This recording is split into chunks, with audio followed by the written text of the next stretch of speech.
పైసానే పరమాత్మ. డబ్బుంటే ఈగల్లా చుట్టూనే తిరుగుతారు చుట్టాలు. అదే చేతిలో రూపాయి లేదంటే ముఖం కూడా చూడరు. దీన్ని అక్షరాలా నిజం చేసి చూపించారు బీహార్లోని చాప్రా జిల్లా జైవేనియన్ గ్రామంలోని కొందరు. తల్లి చనిపోయిందని బంధువులకు ఫోన్ చేసినా ఎవరూ స్పందించలేదు.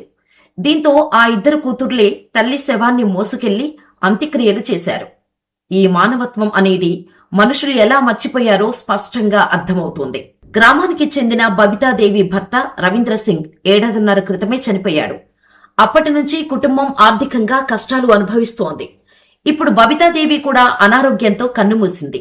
దీంతో ఇద్దరు కూతుర్లు అనాథలుగా మారారు. తన తల్లి చనిపోయిందని అంత్యక్రియలు చేసేందుకు సాయం చేయాలంటూ బంధువులకు ఫోన్ చేస్తే ఎవరూ స్పందించలేదు.